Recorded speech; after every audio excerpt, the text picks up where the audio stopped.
Bismillahirrahmanirrahim.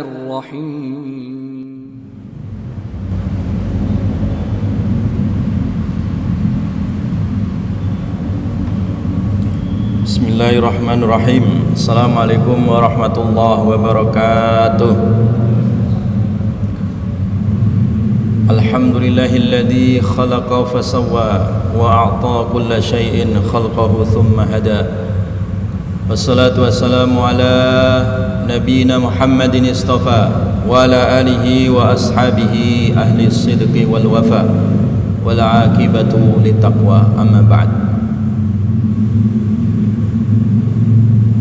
Kaum muslimin, Sivitas Akademika UIK dan jamaah sekalian yang dirahmati oleh Allah, alhamdulillah pada malam hari ini kita sudah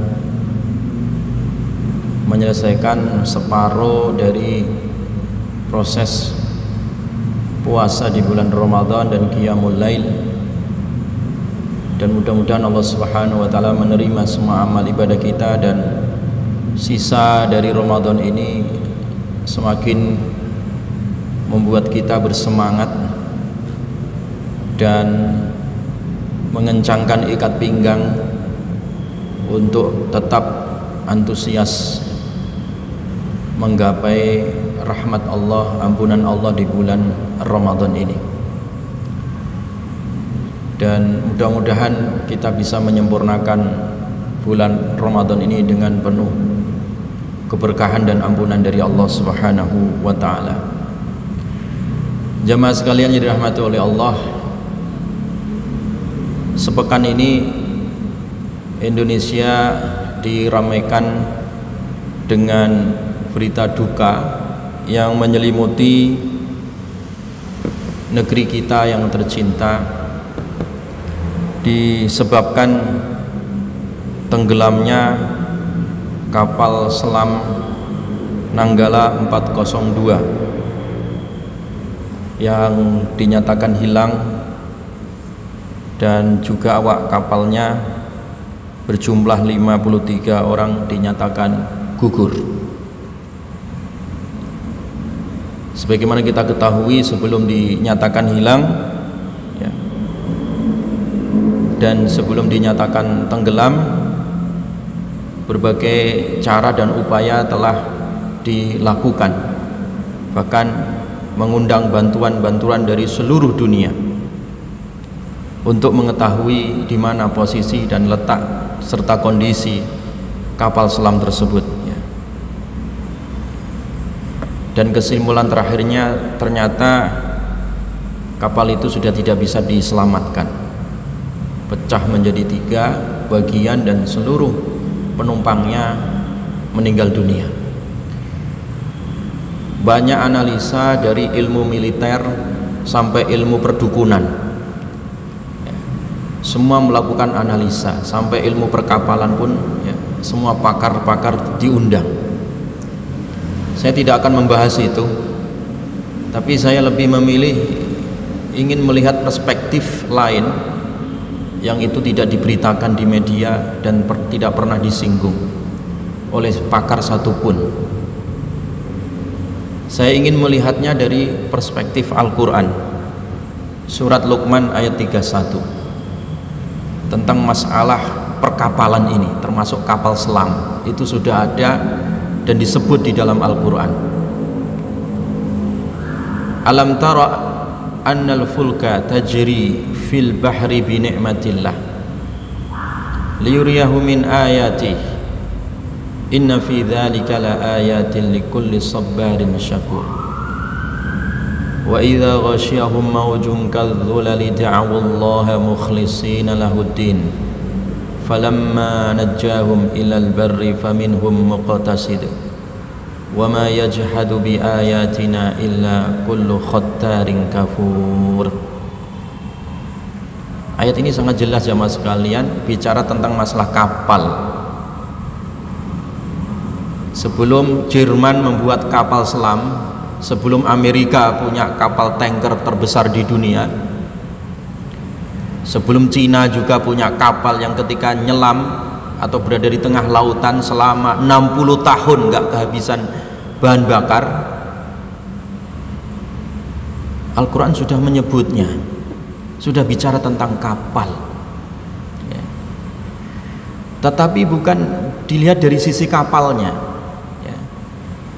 Dilihat dari sisi etika dan juga dilihat dari sisi nilai tauhidnya. Allah mengenalkan ilmu perkapalan ini dilihat dari sisi sifat syukur dan respon terhadap nikmat Allah. Alam tara annal fulka tajri fil bahri bi nikmatillah. Tidakkah kamu perhatikan kapal itu bisa berjalan di atas laut ya. Itu sebab nikmat Allah. Sebab nikmat Allah.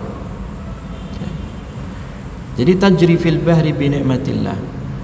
Itu yang pertama yang harus dilihat, bahwa segede itukah kapal, sebesar itukah kapal bisa di atas laut atau terkadang bisa nyelam. Itu nikmat Allah.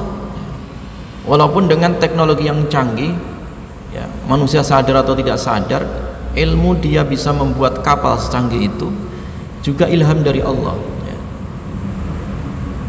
Nah, respon bagi orang-orang yang melihat kapal atau yang mendalami ilmu perkapalan atau sedang ngapal ya, itu hendaklah dia menjadikan semua sebagai tanda kekuasaan Allah ya. Liyuriyakum min ayati, supaya Allah menampakkan pada kalian ayat-ayat Allah melalui kapal tadi ya, yang menyelam di dasar lautan atau di permukaan laut. Inna fi dzalika laayatin likulli sabarin syakur. Nah, yang ketiga nilai ajarannya adalah itu ada nilai sabar dan nilai syukur ya. Yang seperti itu, peristiwa seperti itu bisa diambil pelajaran bagi orang-orang yang sabar, dan juga bisa diambil pelajaran bagi orang-orang yang syukur ya. Sabar karena yang namanya peristiwa perkapalan, peristiwa kelautan ini ada musibah, ada yang tenggelam ya, ada juga yang selamat membawa rezeki. Ketika terkena musibah ada ayat-ayat bagi orang-orang yang sabar. Ketika dia pulang membawa rezeki ya, berupa ikan, mutiara atau kemudahan transportasi, di situ ada nilai syukur ya. Jadi masalah perkapalan dan juga masalah kelautan ini bukan sekedar kajian-kajian yang sifatnya deskriptif ya, dari hulu ke hilir ya, ataupun dari masalah-masalah yang hanya sifatnya teknis. Tidak. Dalam kacamata Al-Quran itu dilihatkan sebagai wujud tanda kekuasaan Allah Subhanahu wa ta'ala, dan sikap kita sebagai seorang mukmin hendaklah di situ ada nilai sabar, nilai syukur, dan nilai mengisahkan Allah Subhanahu wa ta'ala. Dan itu yang paling inti. Makanya dicontohkan oleh Allah ketika orang sedang ngapal, entah kapal selamkah ataukah kapal-kapal biasa di atas permukaan atau di dasar lautan, itu ketika ditunjukkan tanda kekuasaan Allah ya, para ahli sudah mengkaji bagaimana tekanan air laut itu semakin dalam, semakin kuat, semakin gelap dan semakin gelap ya. Di situ Allah ingin menunjukkan sebenarnya kekuatan Allah ya, yang tidak dimiliki oleh kekuatan manusia. Makanya wa idza ghasyiyahum mauj, ketika mereka ini orang-orang yang berada di lautan ya, sedang ngapal, sedang melaut ya, ketika mereka dihadapkan dengan ombak, kalau itu di permukaan laut, atau dihadapkan dengan ya, huru hara laut di dasar lautan misalkan, atau di dalam lautan seperti kapal selam, peristiwanya sudah dianalisa oleh para pakar itu, goncang, bocor misalkan kan ya kan, ketimpa angin misalkan, kena ombak, kena gelombang yang begitu dahsyat, mesin mati.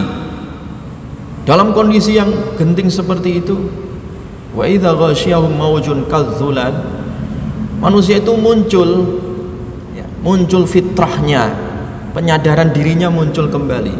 Da'awullaha mukhlishina lahuddin.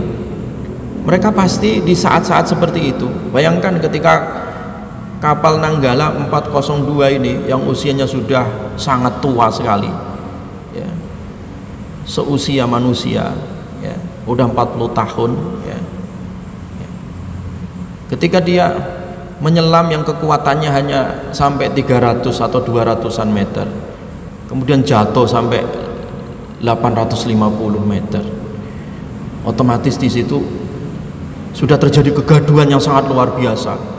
Misalkan air masuk, mesin mati, atau terkena apalah, itu sudah sangat gaduh sekali, mulai dari kaptennya, komandannya, sampai anak buahnya. Ketika kekuatan manusia, daya upaya, semua pakar, semua ilmu, alat telekomunikasi diaktifkan supaya dapat bantuan, mereka bingung dan gaduh sangat luar biasa. Di kondisi saat itu manusia sudah menyerah, maka sebenarnya fitrahnya sedang memanggil. Dia memanggil da'awallaha, mereka akan menyebut Allah, ya Allah, ya mukhlishina lahuddin. Mereka mengikhlaskan niatnya, agamanya. Tidak kebayang itu, ya, tidak kebayang bagaimana ketika manusia itu berada di tengah-tengah kondisi, ya, sangat genting, ya, sangat bahaya sekali, ya. Itu sangat luar biasa. Sama kondisinya ketika orang di atas pesawat, ya, mesinnya mati misalkan, atau pesawat terjadi kerusakan. Saya juga pernah itu bersama Pak Kiai Didin mau ke Jogja, ke UII, mau ada seminar gitu, ya, di Dewan Dakwah Pusat, ya. Itu pesawat yang namanya Citylink itu datangnya kecepatan, jadi nggak diizinkan untuk turun di bandara di Jogja. Itu muter-muter di atas langit Jogja itu sampai setengah jam lebih. Oh, itu orang sudah ketir-ketir, ini nanti kalau bahan bakarnya habis gimana itu, ya. Nggak turun-turun itu, muter-muter, ya. Wah, kita ini sudah siap-siap mati gitu aja gitu, ya. Jadi sudah muter-muter nggak turun-turun, ya. Muter berapa kali itu, ya. Nggak diizinkan untuk turun ke bandara, mungkin karena salah sistemnya atau terlalu kecepatan datangnya gitu, ya. Sehingga wah, luar biasa ya perasaannya. Nggak mungkin kita berhenti, kalau mobil bisa berhenti gitu, ya. Ini kapal ataupun pesawat, ya, berhenti ya jatuh, ya gitu, ya. Bensinnya habis, kalau mobil atau motor bisa didorong gitu, ya. Ini kapal nggak bisa, ya. Jadi perasaan saat itu orang itu betul-betul kembali kepada Allah, mukhlishina lahuddin. Nah, ini yang diingatkan oleh Allah Subhanahu wa taala, bahwa fitrah, ya, manusia itu sebenarnya adalah tauhid, ya. Fitrah manusia itu adalah tauhid, ya. Sampai kalau toh dia adalah orang ateis, orang komunis yang anti Tuhan, ketika kondisi seperti itu dia akan kembali. Makanya kita husnudzon aja, ya. Saudara-saudara kita yang gugur 53 orang Nanggala 402 itu mudah-mudahan husnul khatimah. Saya berdoa, saya husnudzon aja. Karena apa? Dalam kondisi seperti itu pasti yang namanya manusia itu menyebut Allah gitu. Mau apa lagi? Mau di dasar lautan, mau renang badannya bisa pecah, ya. Ya, nggak mungkin dia bisa bertahan walaupun ahli renang di kedalaman 850, nggak mungkin bisa hidup manusia di situ. Manusianya dikasih kesempatan sampai 100 saja nyelam itu. Ini 850, nggak mungkin juga dia keluar. Di dalam mau ngapain juga, alat sudah mati semua.